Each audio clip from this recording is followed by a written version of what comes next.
25 lugar sa bansa ang pinaghahanda sa matinding init at alinsangan ngayong pong Miyerkules. Ayon sa Pag-asa, posibleng umabot sa danger level na 45 degrees Celsius ang heat index sa Dagupan, Pangasinan. 44 degrees Celsius naman sa Apari at Tuguegarao sa Cagayan. 43 degrees Celsius sa Lawag, Ilocos Norte. Bacnotan, La Union, Etxague, Isabela, Baler at Kasiguran, Aurora. Kamiling, Tarlac, Sangley Point, Cavite at Pili, Camarines Sur. Posible mang umabot sa 42 degrees Celsius ang heat index sa ilan pang bayan at syudad sa Luzon, pati na po sa Dumangas, Iloilo. Extreme caution level pa rin ang inaasahang heat index dito po naman sa Metro Manila. 41 degrees Celsius sa Quezon City, habang 40 degrees Celsius sa Pasay.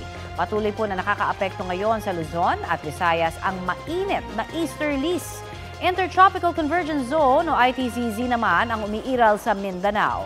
Kung hindi maulan o maulap sa inyong lugar, mamayang gabi, maaari ho niyong masilayan ang Pi Tapids meteor shower.